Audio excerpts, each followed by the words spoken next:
think we can call this meeting to order. Yeah, if you want to come. Okay.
So I think we'll get started, and then that way we get to go home a little bit earlier.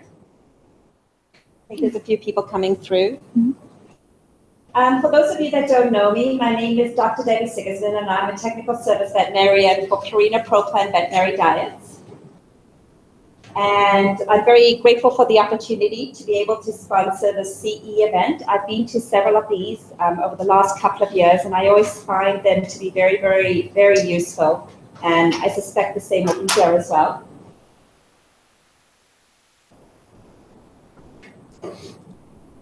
For those of you that are interested, we're not going to go over any product or any information. Some of you may be familiar that we have a diet that may be beneficial in some patients that have epilepsy, as well as in some patients that have cognitive dysfunction syndrome.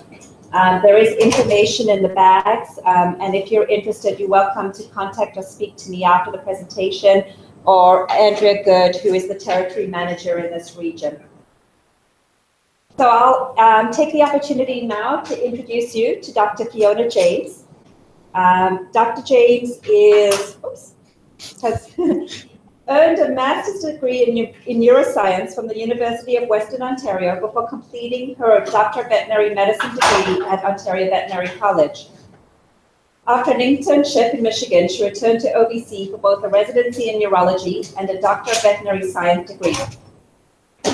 From 2009 to 2011, she was an adjunct faculty here at OBC. Following that, she went into private practice. She rejoined the neurology service in 2011. Her research interests, particularly useful for this topic, include comparative epilepsy, canine epilepsy, EEGs, and translational genetics and neurologic diseases. Please join me in welcoming Dr. James here tonight.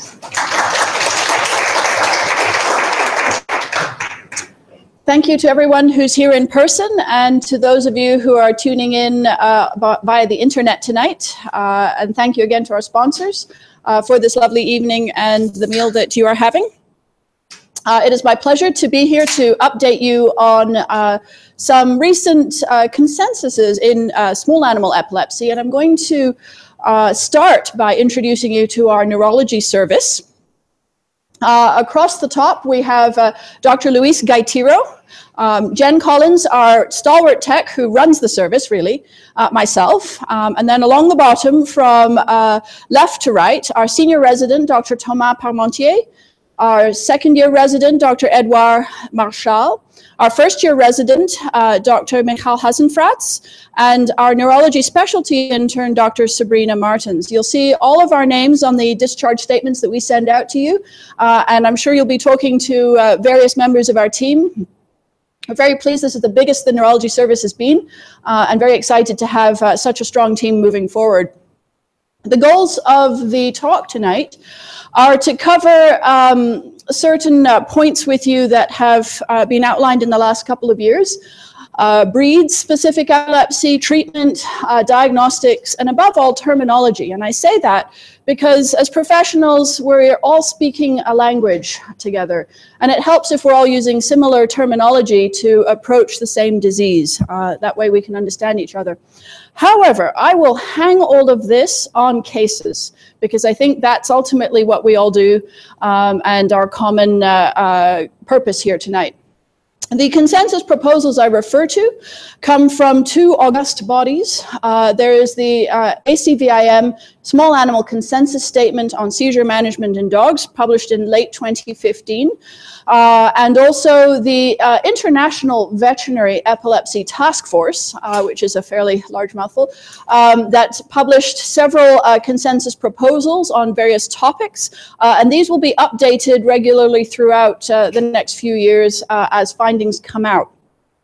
The really cool thing about all of these is that they are open source, and in the handout that was provided tonight, I've tried to summarize this for you so you don't have to go wading through a half dozen fairly thick documents. So the biggest case to talk about, the most basic case, I will start with, and that was a 3-month-old male intact Mastiff cross puppy who presented with an acute onset of seizures 48 hours previously. The episodes had been happening every 3 to 6 hours. He'd had 2 rounds of vaccine, he was on a kibble diet, and this is what he was doing.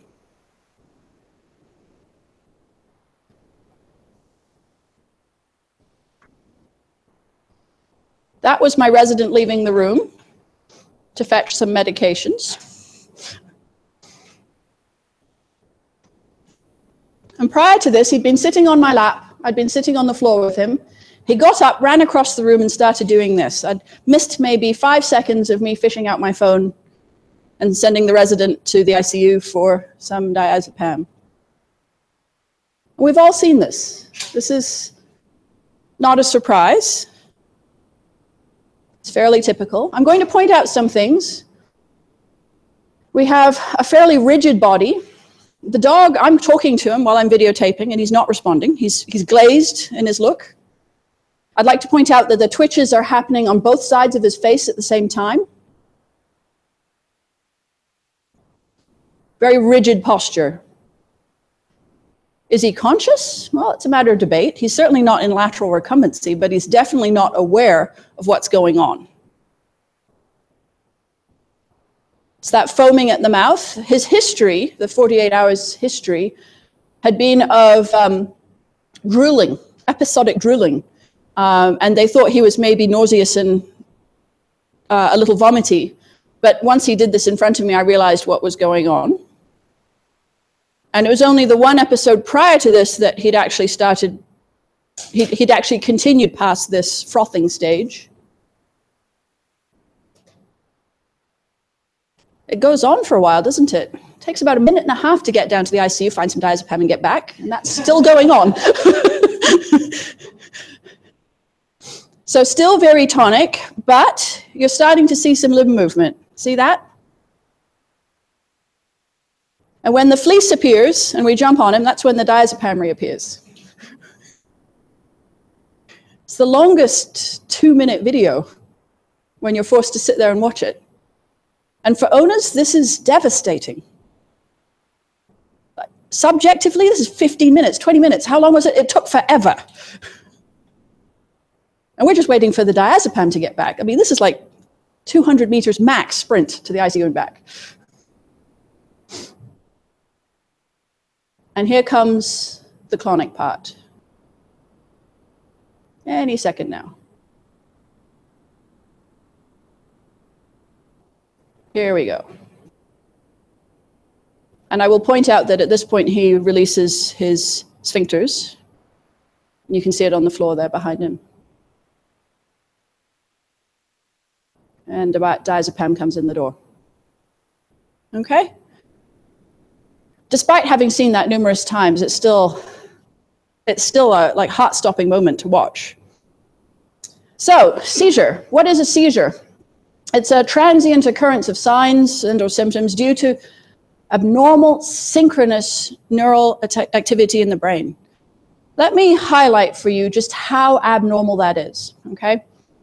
You think of your brain, to borrow an analogy from a textbook and run with it. If you think of your brain, or a brain, as a sports stadium full of people, okay? All of those people are the neurons.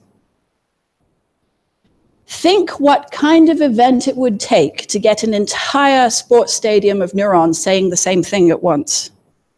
Okay, it takes a goal, and even then, only members of that team are going to cheer goal. Okay, like that's the kind of special event it takes to get a seizure in the brain.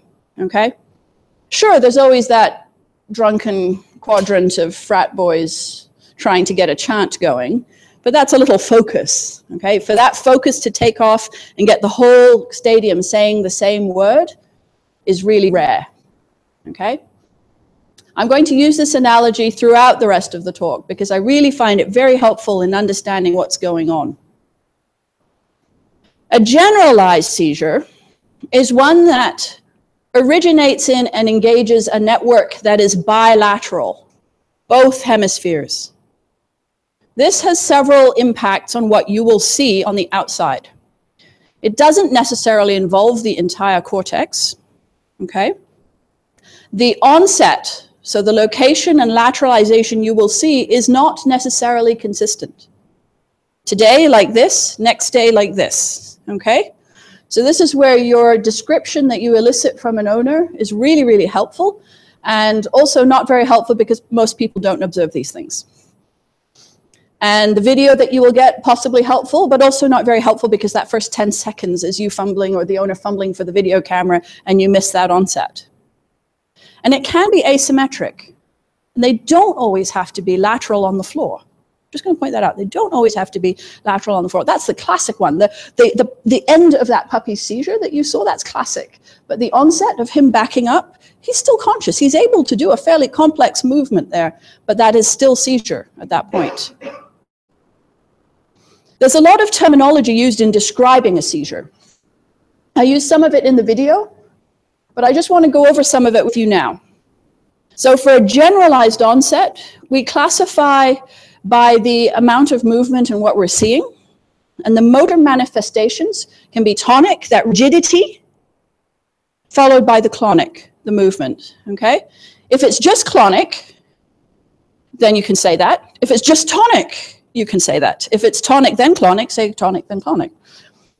There's myoclonic, which are tiny little muscle fasciculations. Arguably with that puppy, you could say myoclonic, tonic, clonic, because it started with the little jaw chatterings and then moved into rigidity and then went into paddling. And then there is atonic, those drop attacks. They suddenly go limp and come back up again. Okay, that's an atonic movement.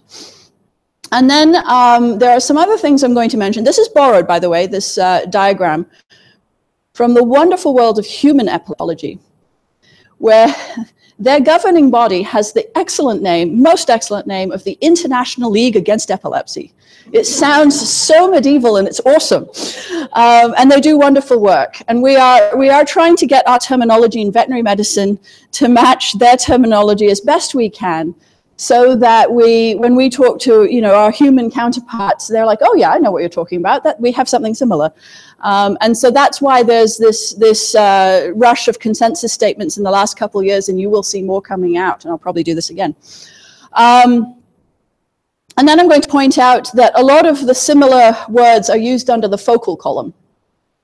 Okay? The differences come down to awareness and impaired awareness, which in humans they really try to understand. Is the awareness affected at all? Bear in mind, humans can have focal seizures without an alteration in awareness, or is their awareness impaired?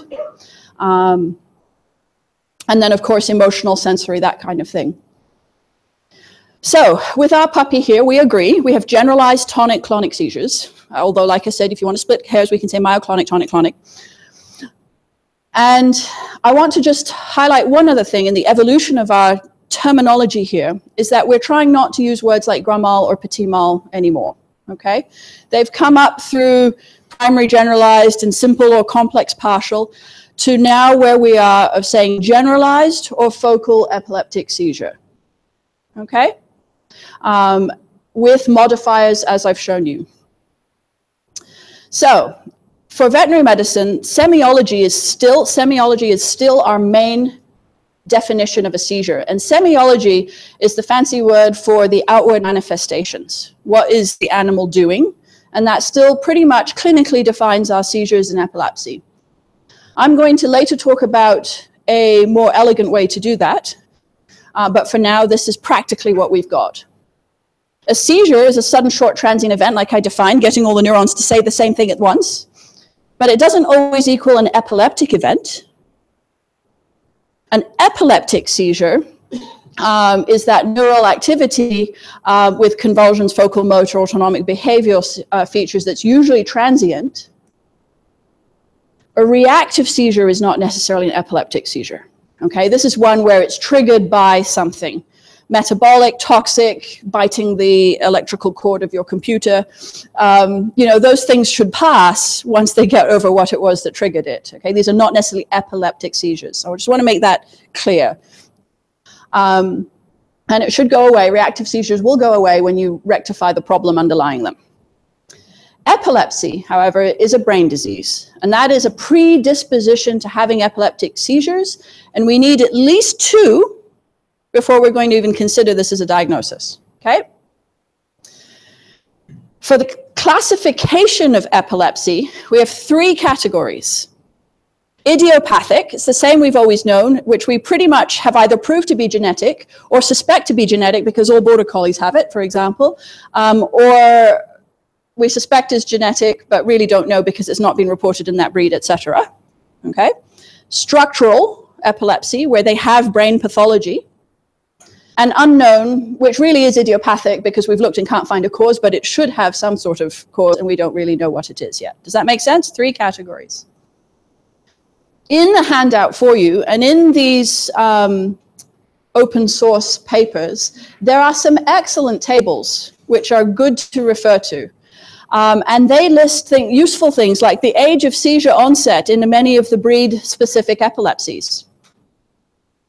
So very helpful. Typically, though, you're looking at an onset around 6 to 12 months. Okay? Not for all breeds, I'm just saying typically.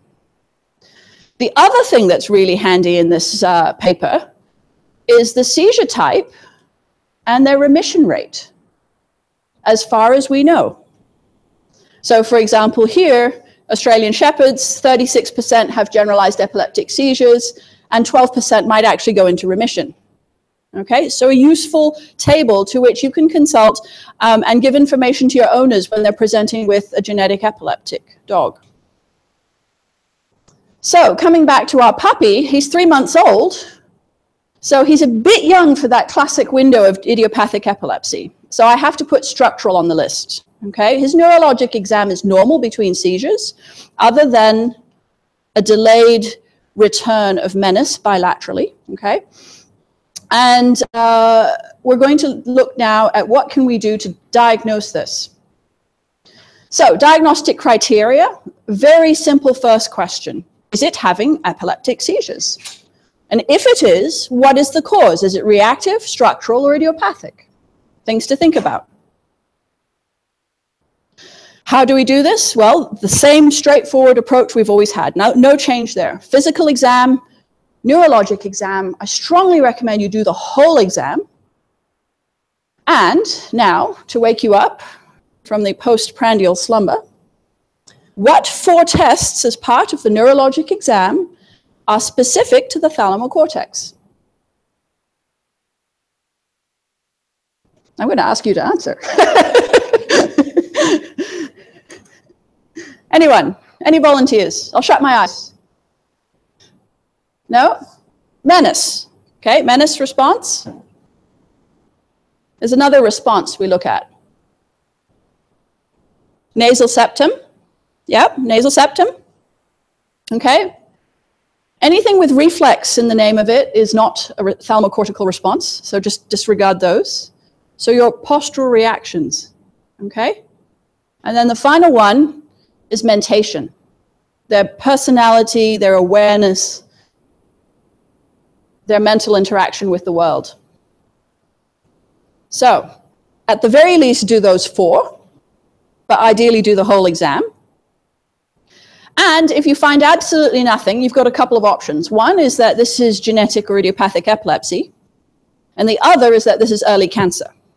Because our neurologic exam is crude at best, We don't ask them who the current Prime Minister of Canada is and what day of the week it is. So subtle things, if they're slurring their back, we're kind of stuck. Okay, so there's some things we're not going to pick up. If there are deficits, your decision tree will be postictal, drugs, so what did you just give it, and possibly structural epilepsy. Postictal deficits should go away in 7 days. So you can always double check. Time is a cheap MRI. Right, so minimum database, CBC, biochem. Biochem, routine biochem. We look at that every day. 5 tests of liver function on the routine biochem panel. The full one. What are they?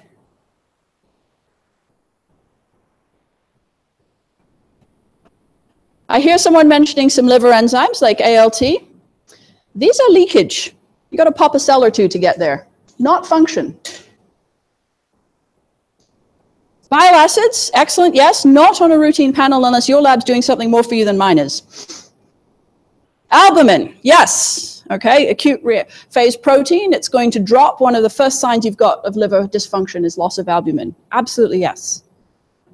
Glucose, one of the last things to go. Gluconeogenesis is a huge liver function. And when they stop making glucose, you're kind of hooped. Something in between. Urea, absolutely. Conversion of ammonia to urea, or not. 2 more. Something your liver is doing right now. Packaging up all those lovely fats with cholesterol. Okay? So cholesterol, and the other thing, not bile acids, but bilirubins, okay? So those are your 5 functional tests of liver on a routine biochem panel. And of course, it's always good to check lights because weird lights can give you weird things neurologically. And then of course, the urinalysis. Now, going one step further, there's a discretionary database. And this is what you would run if you have an index of suspicion that something's going wrong. So your classic thyroid, for example, full thyroid panel to make sure, because I don't know about you, it's hard to call them back in to run the other items on the panel when you've got a weird T4, total T4. Blood pressure. Always note machine, cuff, limb, recumbency, and do it 3 times, and then repeat it 3 times. Okay? Ocular exam. It's the one cranial nerve we can look at. Love it. Okay, ophthalmology would be proud of me today. And then we mentioned ammonia and pre- and postprandial bile acids. Any suspicion of liver dysfunction, you probably want to run those as well. Going onwards, diabetes you can check for, pheochromocytomas, insulinomas, toxicology, titers, PCR for infectious diseases, especially if they've been traveling. We are in a fairly privileged part of the world here, north of the 401. But once you start heading south, weird things happen. Met check, so 3-view chest, abdominal ultrasound. All of these at your discretion with any suspicion whatsoever. Then we get into the advanced database, the big toys. MRI versus CT, with MRI being the preferred option. It gives us visualization of the brain as if I took off the skull and looked at it with my own 2 eyes. It's beautiful. And that is the best soft tissue definition we have. Spinal tap and possibly biopsy. I used to say I would offer it and people would say no. I'm offering it and people are saying yes these days. So that is a possibility as well. When do you perform an MRI? The recommendations, which I thoroughly agree with, are at epileptic seizure onset, less than 6 months, or older than 6 years. That's the range inside of which classic idiopathic genetic epilepsy will occur. If you have an abnormal interictal neural exam, a status epilepticus or cluster seizures, and presumptive idiopathic epilepsy, but where you're having no luck managing it. Okay? There are equally good answers from low and high field MRI for most things. The 3 recommendations rather for high field rather than low field, and this is referring to the size of the Tesla or T associated with the MRI. It's the size of the magnet strength offered. Higher magnet strengths allow better resolution.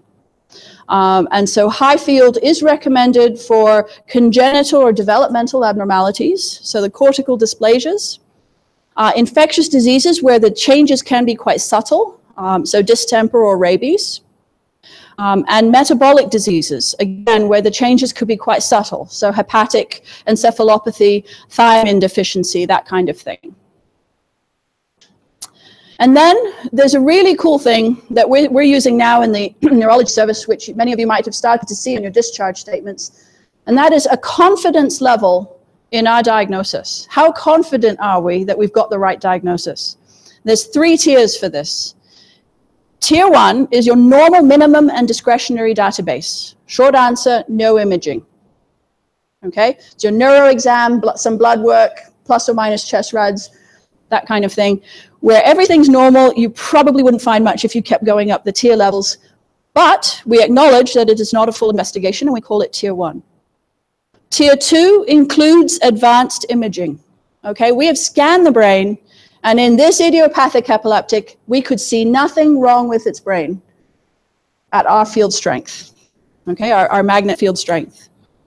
And then Tier 3 is all of the above, including an EEG, an electroencephalogram. And I'll define that for you in a little bit. So back to our case, our little puppy. We did a CBC Chem UA, they were all within normal limits. Ammonia, the first time we drew it was fairly high, but when we repeated it, it was normal, and the abdominal ultrasound picked up nothing. And CSF was within normal limits, and that's as far as our client could go financially, and that's okay. Because at recheck over a week later, the puppy's neuro exam was normal, that menace had returned. Okay, again, postictal deficits can last for a week.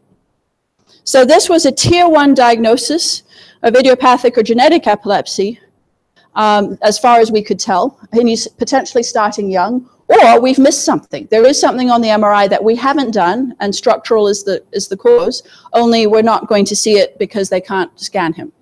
Fair enough, okay? So then we talk about treatment. What are we going to do for this puppy? The recommendations to start treatment are when there is structural epilepsy or earlier brain pathology. So say he was dropped on his head at birth, then this would be a good time to start seizure meds. Status epilepticus, anything lasting more than 5 minutes, I will talk about that later, or cluster seizures, any 3 or more in 24 hours. 2 or more seizures in, say, roughly 6 months. Prolonged severe or unusual postictal periods. There's a flow sheet in the consensus proposal. But what's interesting, I'm going to point out to you, is the primary goal is seizure freedom. Okay? I don't see any of those cases. You're not going to send them to me if you achieve seizure freedom. So the secondary goals are prevention of cluster or status, reduction in seizure frequency or severity, if you look at what drug companies have to test, they're looking at a 50% reduction in seizure frequency, pre and post intervention. Okay, and that's sort of more my world versus your world. But I would really like to know at some point, and I may yet send a resident out to say hello to all of you in the next few years, how many of yours actually achieve seizure freedom? That would be really cool to know. And which anti-epileptic drug and when?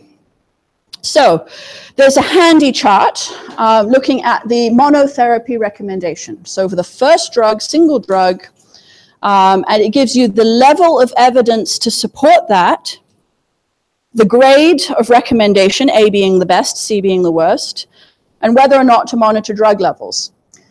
I'm just going to remind you here that, there we go, levels of evidence, highest one being a blinded randomized controlled trial, lowest being expert opinion, hello. Okay, I recognize where I stand on this pyramid. When do we monitor serum levels? At steady state, after starting treatment or dose change, and that depends on the drug, and I have summaries for you here. Uncontrolled seizures despite apparently adequate dose. You think you're doing the right thing, but where's the drug going? Signs of dose-related toxicity, and to check for pharmacokinetic drift. So usually every 6 to 12 months to check in on what's going on. There are recommended numbers in the charts, but they're all American. So I've put in the Canadian versions. So for phenobarb, we aim for 100 to 120. Okay, the range by labs is usually like 45 to 145 or 85 to 185. Really not very practical for 95% of dogs. Aim for 100 to 120. And for potassium bromide, most labs have an upper cutoff of 20. I say you want to aim for 20 to 25. Under 20, at least the ones I see, isn't very effective. Okay, so that's a very practical thing. I don't have as much evidence for you as that's expert opinion. Yes. They have a subtherapeutic level, but they haven't been having seizures. That's awesome. Absolutely. So the question was if their level is subtherapeutic, so not in the range I've just given you, but they haven't had any seizures, run with it. Bear in mind that seizures may now come, and if they do, you have good justification to amp up the level again at that point. Excellent. Risks of treatment. This is the cool thing about this paper as well. It goes through different types or severity of risk of these drugs and provides them for you. Type 1 being predictable, related to pharmacokinetics, dose-dependent. Type 2, idiosyncratic, so rare, potentially life-threatening. Type 3, cumulative, so the longer you use it, can be potentially life-threatening. And type 4, delayed, so carcinogenic, teratogenic, and life-threatening. The good news is none of these drugs are type 4. I'm just going to point that out. Okay, none of them are type 4. And the ones that are type 3 are no surprise. Phenobarb, just ignore primidone and imipitoin. They don't really ones we use in this area. Imipitoin hasn't made it out of Europe yet, and primidone is more of a human drug. But I'm just going to point out that pheno and bromide do have cumulative dose effects, and you're aware of that. So 5 or 6 years abusing the liver will end up in a fairly expected result with pheno, for example, and too much bromide can certainly cause bromism and intoxication of that nature as well. But the others, like I said, don't have type 3, and Zoni, as far as type 2, has idiosyncratic reactions that are extremely, extremely rare. So I will touch on those again later. So phenobarb, that's our workhorse. It has the highest level of recommendation from both panels.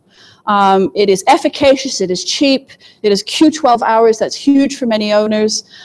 Steady state in about 3 weeks, and by the way, that drops. The longer they've been on it, the faster they reach steady state after a dose change, okay, because the liver is becoming more and more efficient at removing it from the body. Of course, all the side effects are so well known. PU, PD, polyphagia, and then the potential dose-related liver toxicity and the idiosyncratic bone marrow. Bromide, again, efficacious, cheap, once a day dosing for the really poorly compliant owner. For those who are, I don't like drugs, this is really just purified seawater. It's a salt. You add it to the diet. You've got to be careful with the other salt in the diet because, you know, you don't want to mix your salts. Really, you can just put it in the food as a dietary additive. It's amazing. The time frame here, like I said, is longer. So I don't tend to use it in referral practice because when they're sent to me, they're in crisis. But for those of you who have a little bit more time on your hands to play with, these are good drugs to use, except in cats. Fatal in about 50% of them. They stop being able to breathe so well, not so good. Just going to put that on the table. Of course, PU, PD, polyphagia, they get a bit stoned on this one.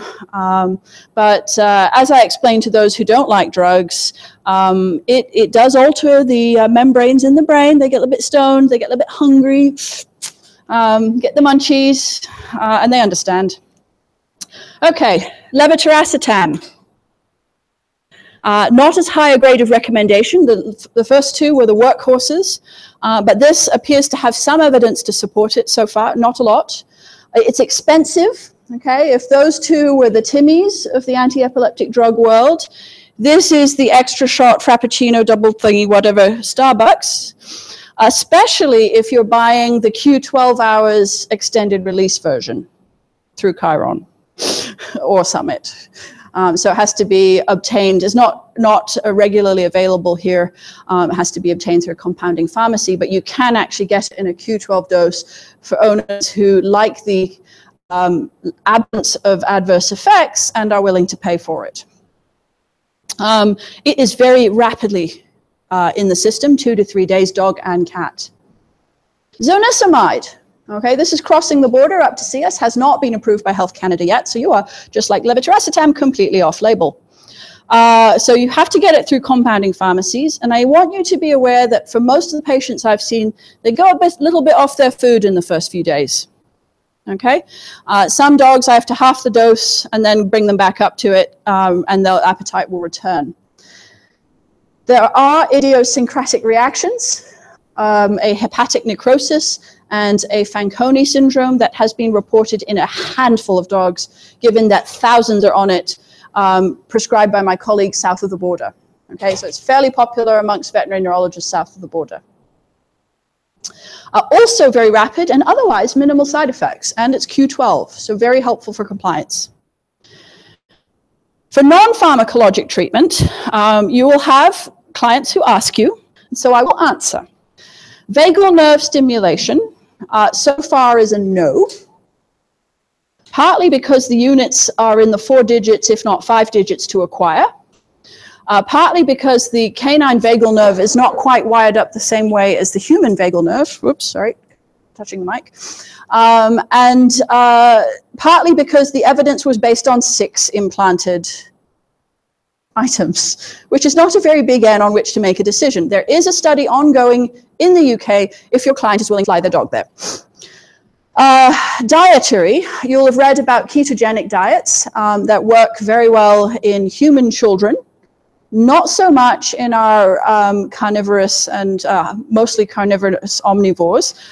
However, specifically looking at medium chain triglycerides, there is some evidence to support that. And that is the basis for our sponsor's diet. Acupuncture, resounding no, not effective. Homeopathy, definitely no, not effective. And of course, the big question we're all facing these days, cannabidiol, medical marijuana. There is no evidence of efficacy in dogs.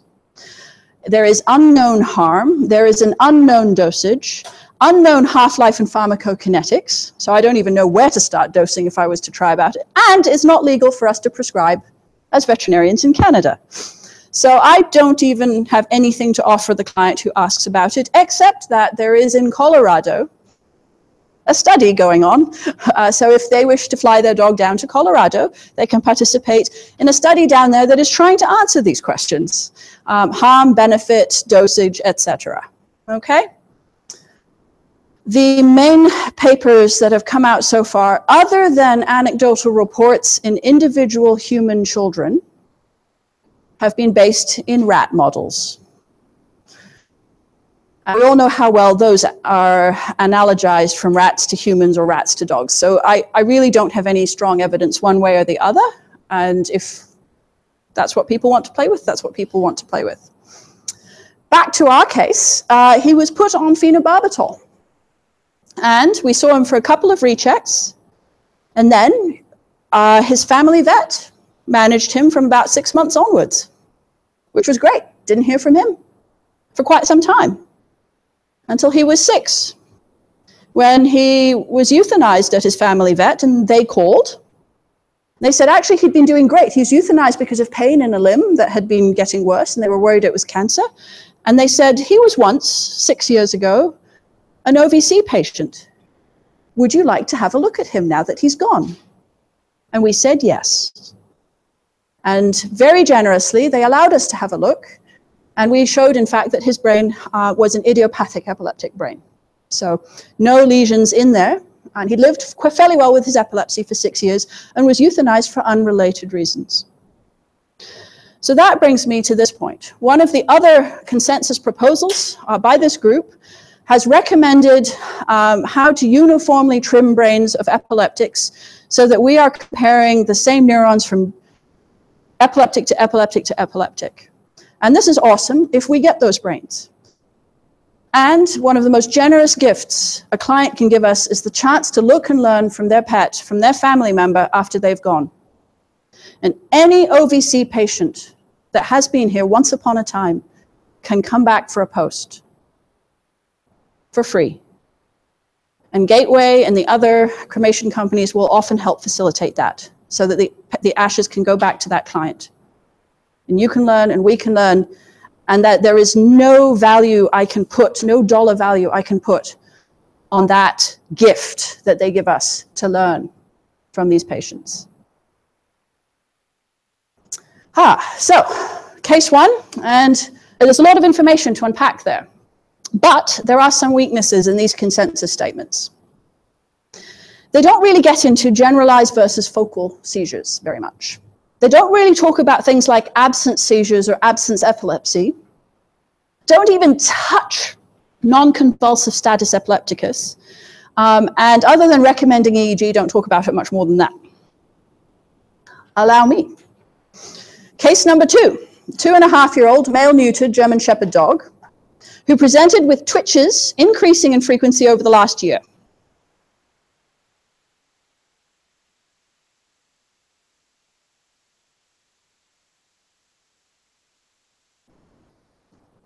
Blink and you miss it.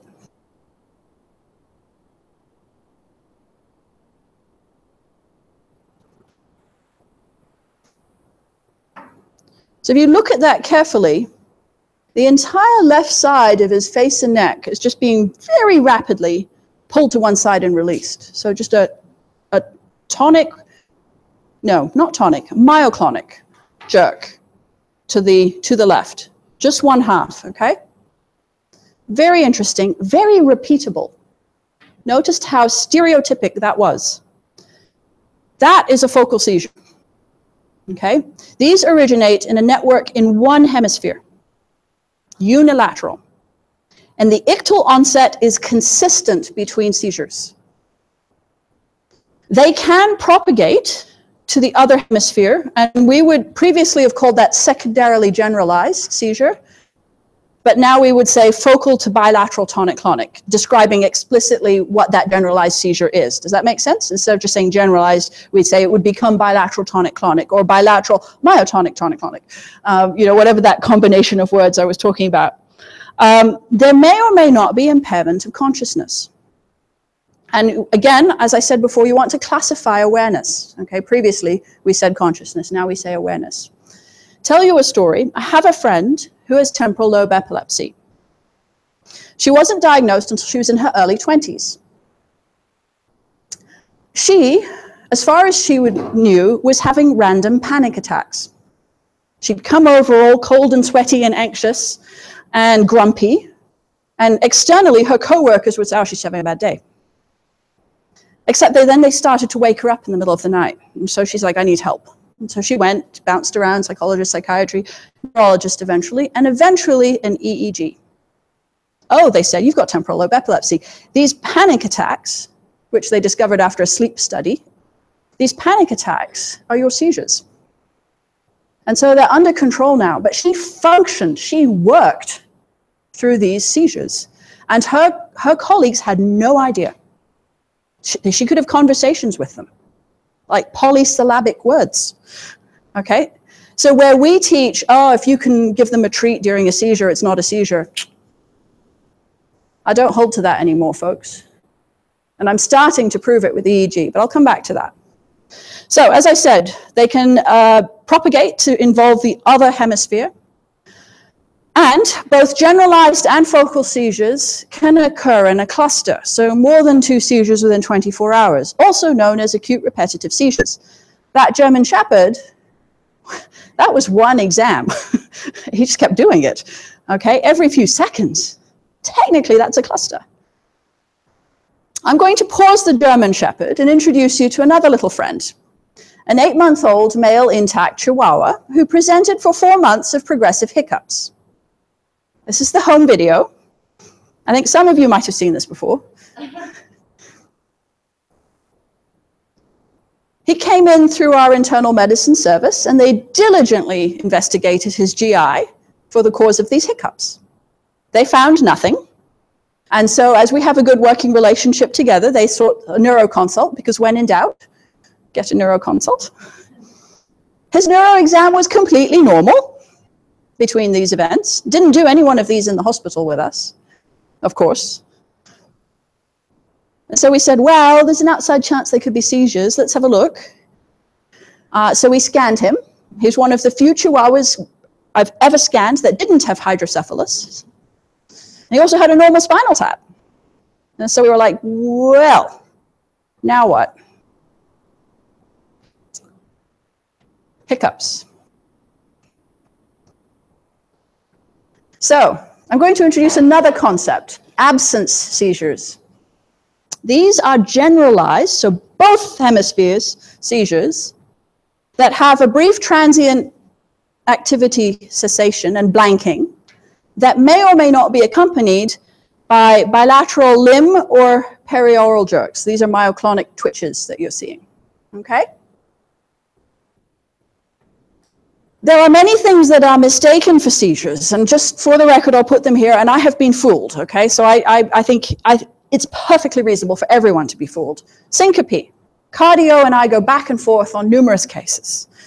Narcolepsy, cataplexy, rare, but really confusing for seizures. Episodic neuromuscular weakness, okay? So collapsing syndromes. Behavioral disorders, compulsive behavioral disorders. So I've bounced cases back and forth with Barry Landsberg, for example. Vestibular attacks can be transient and recover fairly rapidly. If there is nystagmus, don't think seizure, okay? Typewriter eyes, I keep asking the owners, but that's not going to help me in a few more years. And then things like idiopathic head tremor, we're still arguing about whether those are seizures or not.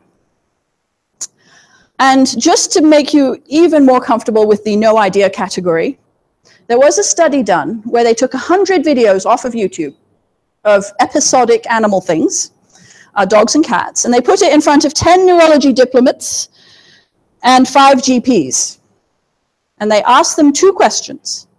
Is this an epileptic seizure? And if it isn't, what is it? And other than generalized tonic-clonic seizures, the case that I started with, once you remove those, the agreement was absolute crap. 10 dips, 5 GPs, no agreement as to what was going on in the videos. Okay, that keeps us all fairly humble. So going back to our diagnostic criteria, I showed you this earlier. The first question is it having a seizure, an epileptic seizure? It's actually a very tricky question to answer if it's not a generalized tonic-clonic. So we get back to, like I said, a good description of how these things start. Is it consistent? Is it unilateral between events? You can try and get a video, and there is a standardized questionnaire that is attached to one of these consensus proposals that you could use to try and help you figure this out. You try and look at awareness, interictal mentation, personality, is that changed? Duration, frequency, time of day, seizures are more likely to occur when they're drowsy. So back to that stadium analogy, that bunch of raucous frat boys is going to get the cheer going around the crowd when the stadium is quiet, right? It's a lot easier for that, okay, I'll stand up and do the, okay, you know, because they're not staring at what's going on in the field. It's easier for that to take over.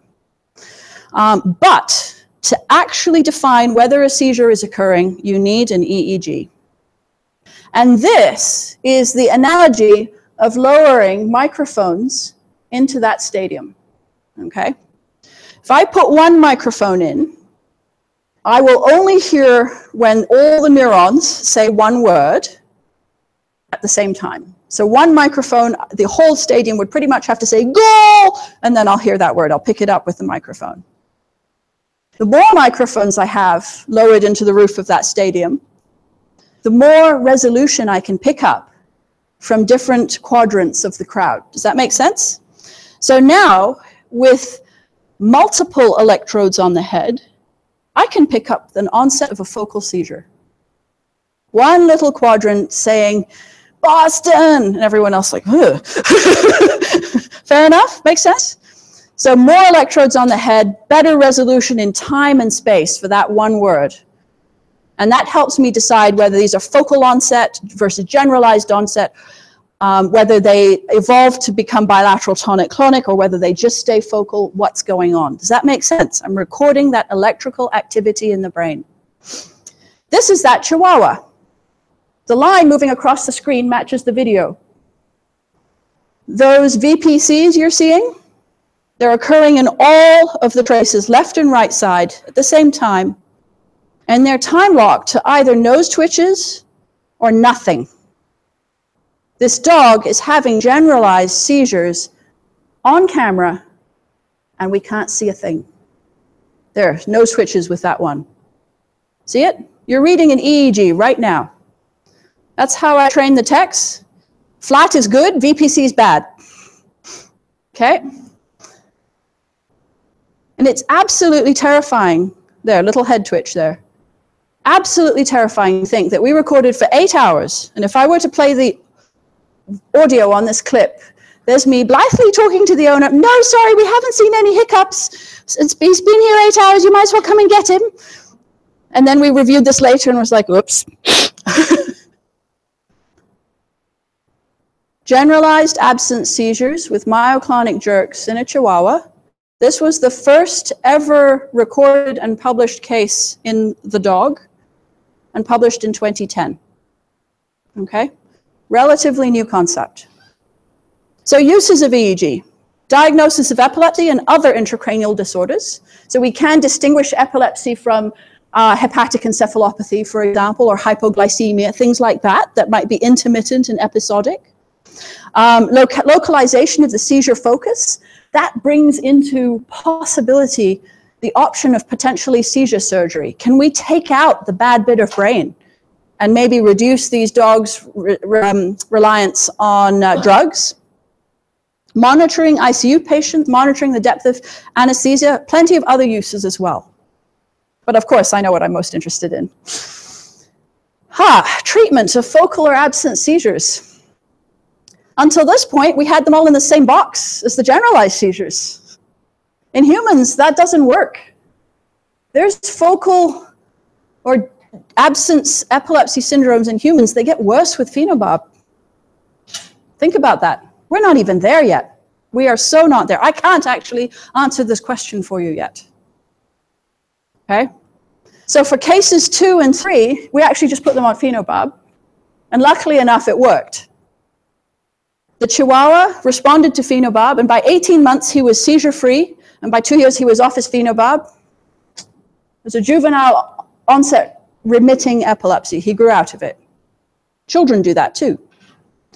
The twitchy shepherd was reduced in frequency, but not perfect, but sufficient for quality of life that the family was happy with. Loading. Not a lot of evidence for this, for and against this either. But loading is when you start a drug at a higher dose, and the true meaning of loading means starting a drug at a high enough dose that by the time you're done that dosing regimen, that initial dosing regimen, they are at steady state in terms of their therapeutic levels. It tends to turn them, if you're doing this with phenobarb or bromide, it tends to turn them into ornamental floor mats. I'm sure you've done it. They forget to eat, drink, and they just pee all over themselves. A bit like marijuana intoxication, really. So I don't tend to recommend it as an immediate, but I will do partial loading, where I might spread phenobarb Q8, say, over several days, just to get them up a little faster. Does that make sense? No evidence. This is the sort of evidence level 4, expert opinion. Okay. If you have other questions about that, I'm happy to talk about it afterwards. Moving on, case 4. 4-year-old male-neutered border collie times Australian shepherd. Good combination of genetics there. He's been having generalized tonic-clonic seizures since he was 1.5 years of age. He's a tier 2 idiopathic genetic epileptic. So we have scanned him and tapped him, and there was nothing that we could find, okay? On top of your routine minimum database. He's currently on phenobarb, bromide, and levetiracetam. And I'm just going to mention why we care about genetic epilepsy. Because the more we look into these syndromes, the more information we're getting on prognostics for your owners. And he's an Australian Shepherd times a Border Collie. That doesn't look good based on this. Australian Shepherd, severe, poor seizure control, not related to ABCB1 mutation, early death. Border Collies, median survival time 2 years from index seizure. Not looking good. Okay? Just a word here about genetics. ABCB1, that's the same gene as the MDR1 mutation. Okay, MDR1, ABCB1 is the gene for the P-glycoprotein that removes drugs from the inside the blood-brain barrier out. It's the bailing, okay, mechanism. So, in some breeds, collies and border collies, having the mutation means that they are potentially more responsive to their drugs, or they're less sedated by the drugs. Make sense? And this is where we enter the era of personalized medicine. Because if you had an Australian Shepherd, a collie, and you determined that it was homozygous for the ABCB1 mutation, you could then tell them that this dog will actually have fewer seizures and less sedation on the drugs you're about to prescribe. Okay, this is personalized genetic medicine. Same with the border collies. Mutation means that they will respond better to the drugs, the epileptics, which is good because they have a really poor survival time from index seizure. Okay, so back to our little friend. This is how he presented.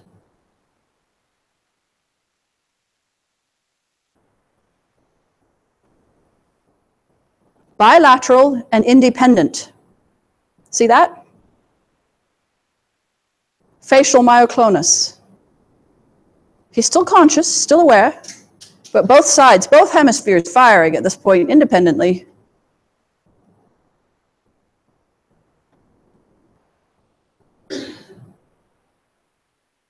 So what do we do about this? What do we call it?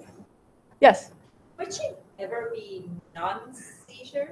Yes. So the only way you can balance is So the question is, can twitching ever be non-seizure? And is the only different way you can tell the difference via EEG. The only way to truly diagnose what these are is EEG, hands down, on the table. This guy did get an EEG, so he's actually tier 3. There are other causes of this. So if this was a she who'd had puppies the other day, I'd be concerned about hypocalcemia, for example, right?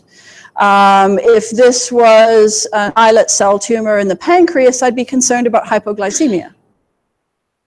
So I can think of, if this one had cleaned out the organophosphates in the garage, I'd also be concerned. Okay, so I can think of a few others, yes.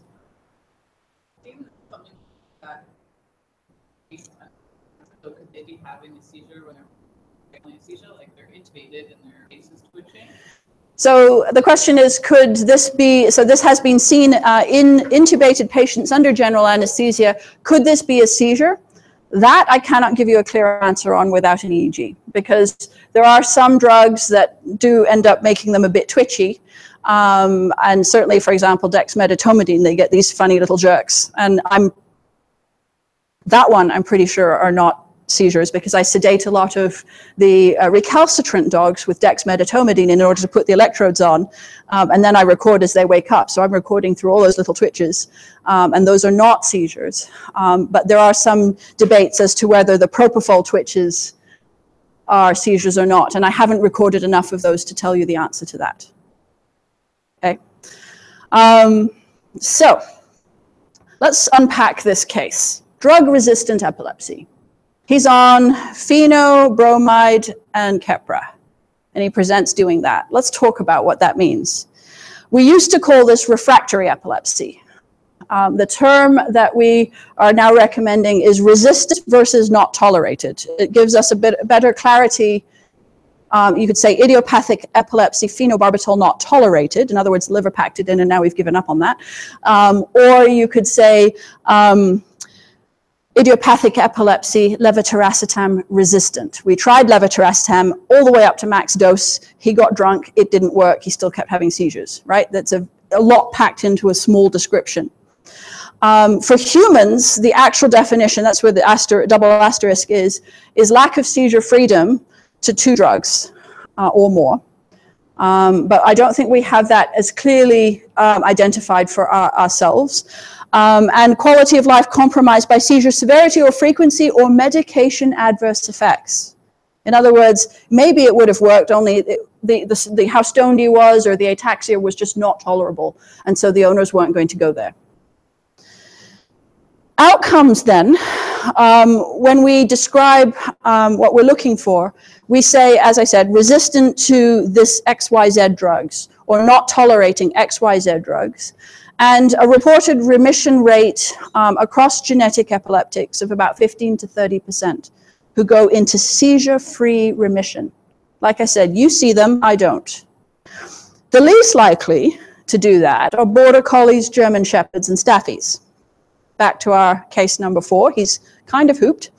And if they've been seizure-free for 1 or 2 years, you could actually consider trying to wean the drugs, okay? Which would be awesome for many owners. Back to our friend, one thing we would consider adding is, given that his history is generalized tonic-clonic seizures, and now these are not generalized tonic-clonic seizures, these are sort of disconnected little twitches, we could consider adding a cluster buster therapy for him, okay? So diazepam per rectum, 0, 20, and 40 minutes after onset of seizures to maintain serum levels up for about an hour based on the pharmacokinetics, and then extra doses of phenobarbital, bromide, and levetiracetam. He's going to be stoned. He'll sleep it off for 24 hours, and hopefully that's as bad as he gets. That's a reasonable thing to do for him. Does that make sense? Okay, that's level 4 expert opinion. So weaknesses in looking at these genetic epileptics is that most of the studies in genetic epilepsy have been done outside of North America. Our colleagues in Europe seem to be much better at getting breed clubs together to understand these things. And so it's something I think we could work on this side of the ditch.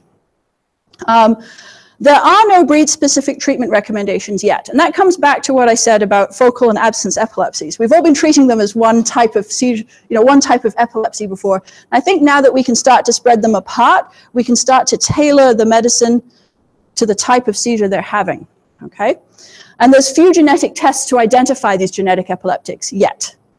I'm going to speak to those 2 here with Rhodesian Ridgebacks. It's a study that I was part of that was published just earlier this year in the summer. These dogs were identified by my colleague in Germany. They presented for doing this. And there was breed buy-in. And over the space of a couple of months, we EEG'd a bunch of them. We identified an absence myoclonic seizure phenotype, some of whom went on to have generalized tonic-clonic seizures, approximately a third. Age of onset at 6 months, with a range of 6 weeks to 1.5 years. And because we clearly phenotyped them, and we had breed buy-in, from identification to publication of 3 years, a genetic mutation for this type of epilepsy. The test is available on mydogdna.com. We don't know how far it's penetrated into the North American gene pool in the Rhodesians, because this research was done in Europe. But, at least in Europe, there are pretty much no more litters being born with this problem. First discovered in 2013, and in 2017 we're done.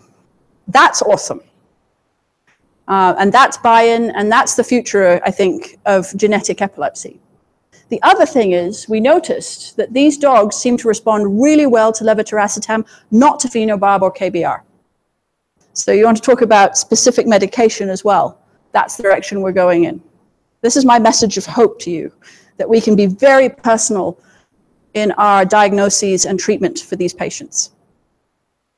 So, case 5. Let's do a cat. Last case, okay? Thank you for your attention so far.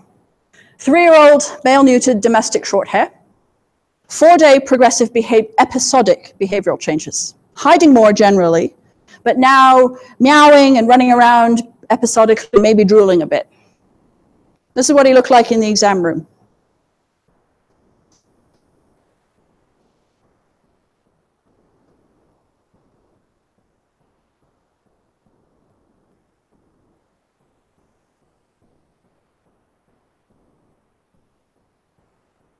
There. See the change in his demeanor suddenly?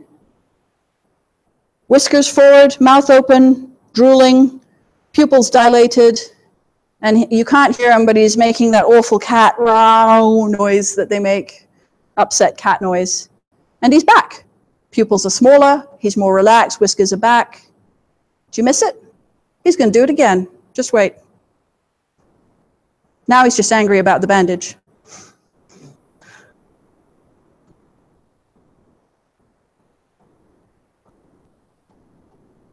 Comes around the corner and does it again.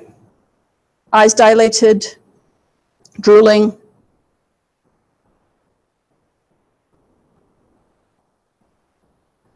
And watch those pupils.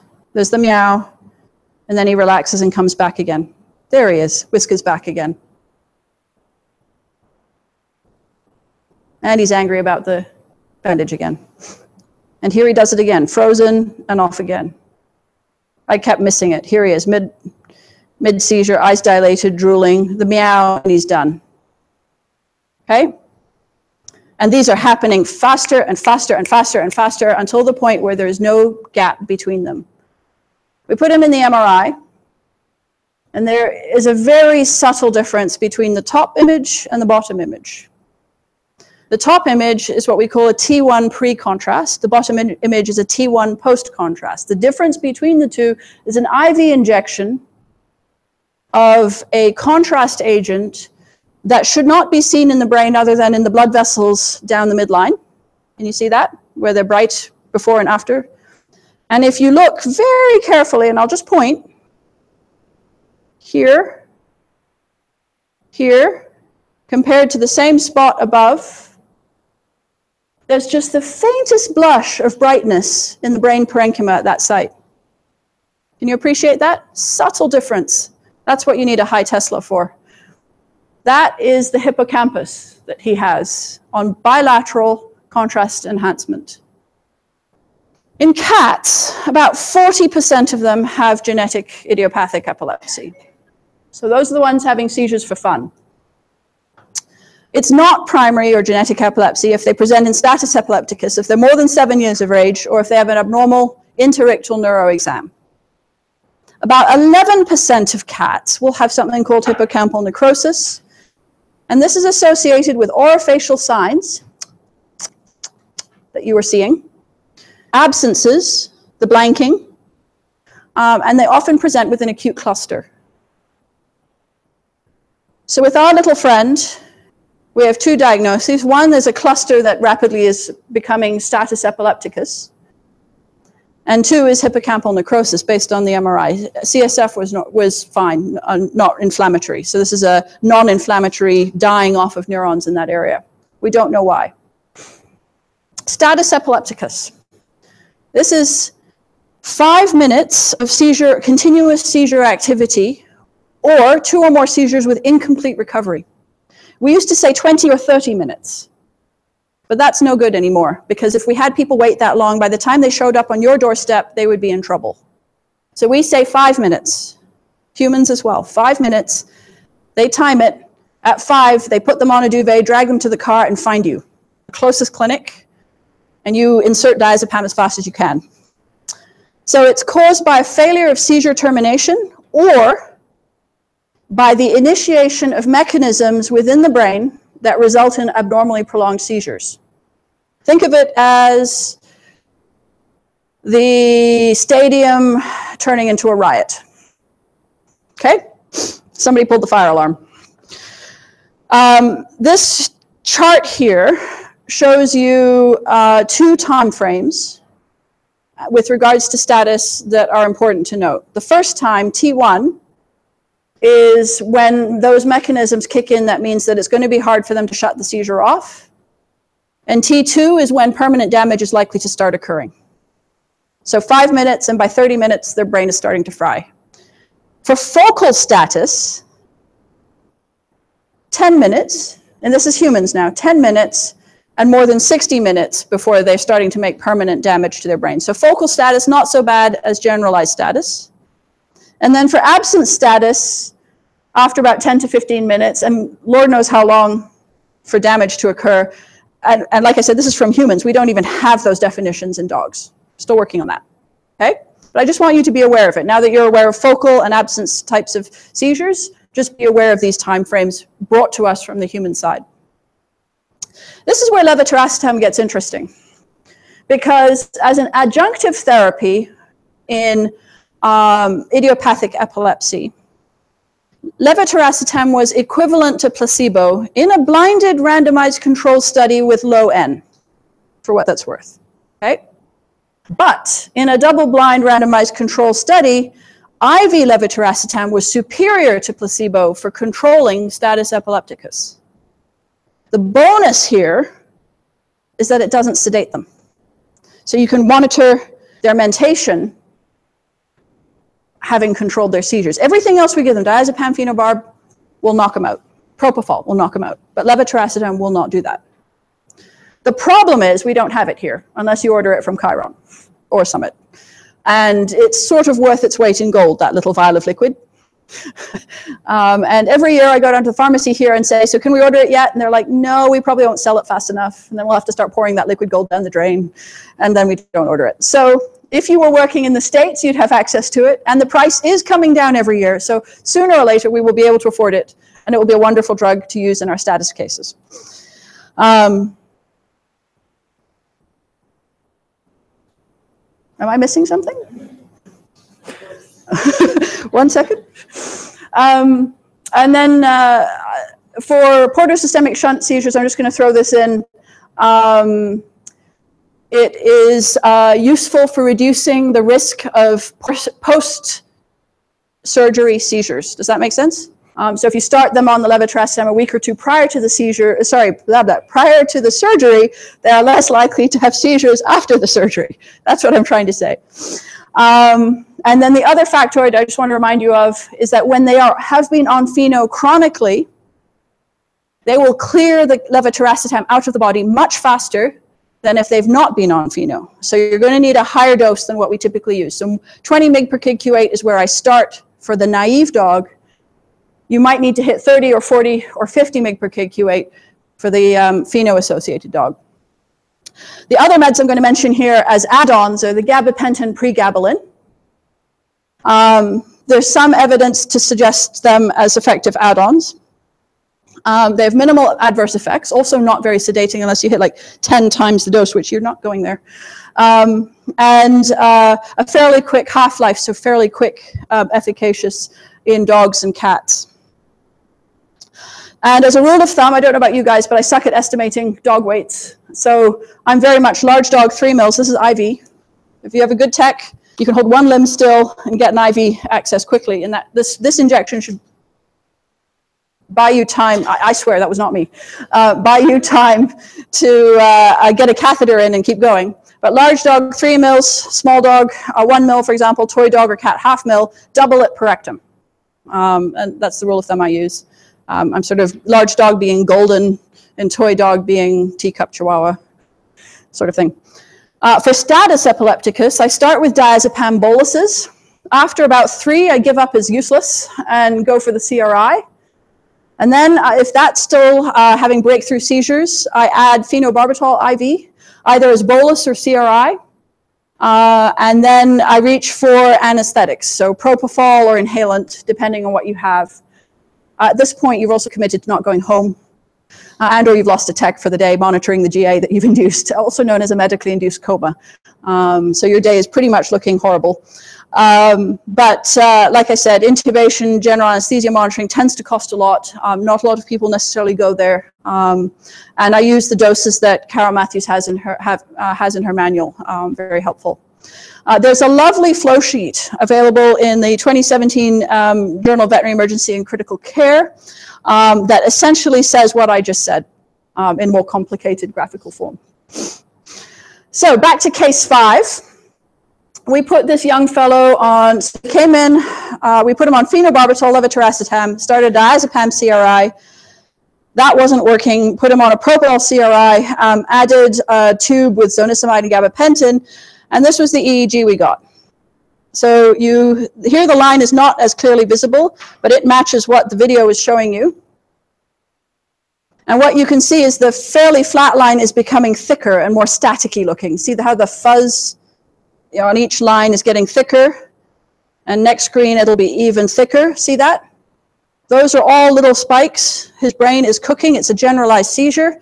And this is him on all those drugs I listed. Not winning. Every time we brought him up, this is what his brain would do. We'd knock him back out. And after about 48 hours of propofol, they start to get Heinz body anemia. So we weren't winning on that score either. And the owners, having given it a good old college try, elected euthanasia, not wrongly.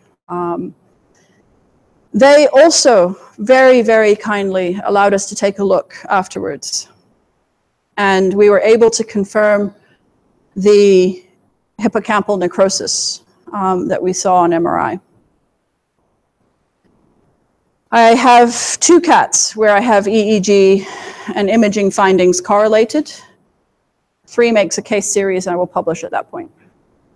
This has not been, the EEG associated with hippocampal necrosis in cats has not been published at this point. And this is him, the seizure coming back down again and going away. Okay? Yes? So we don't, the question is, why do they get hippocampal necrosis? The answer is we don't know. We don't know if that is the result of the frequent and almost continuous seizure activity, or whether that is the cause of the frequent and continuous seizure activity. In humans, the equivalent would be the mesial temporal lobe sclerosis that you can see in temporal lobe epilepsy.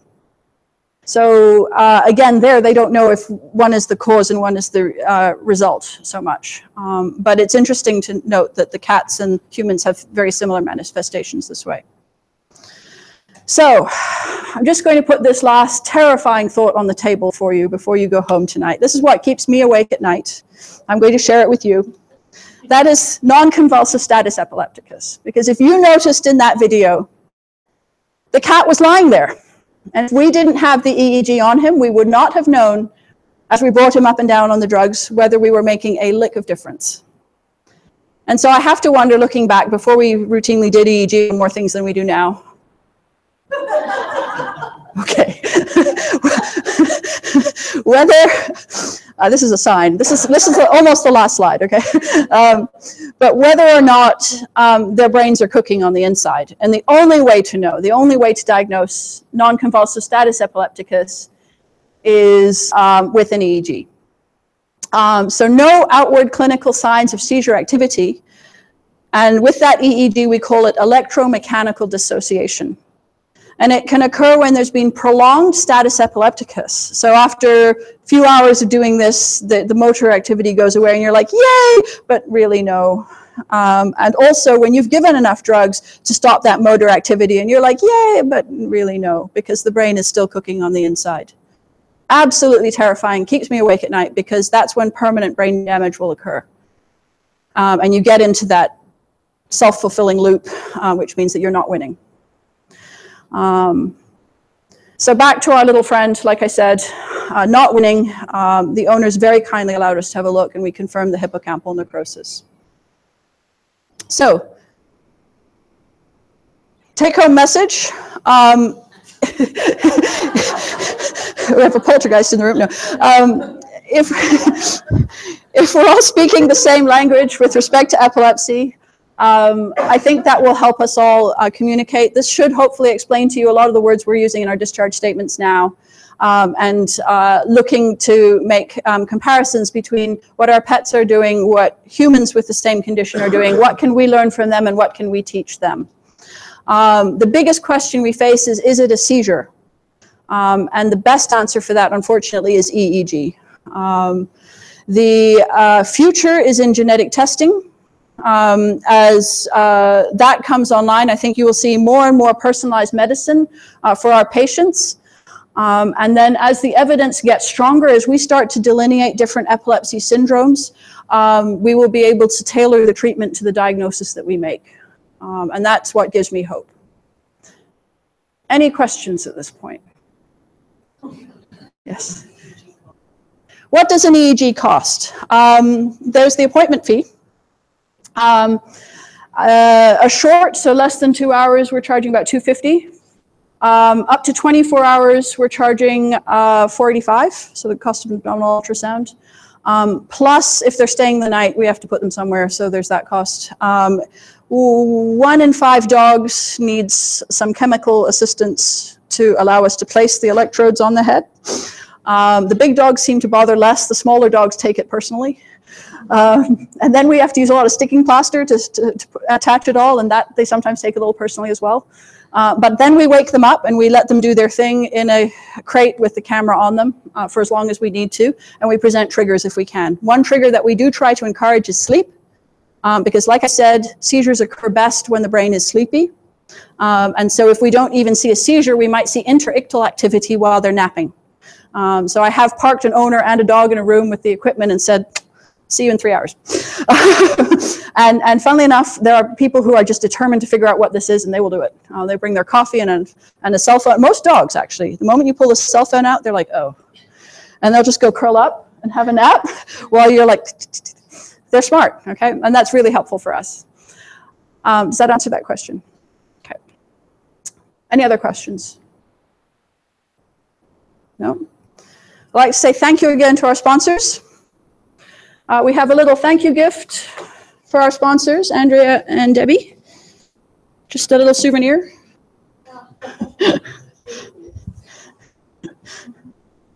Thank you. Thank you.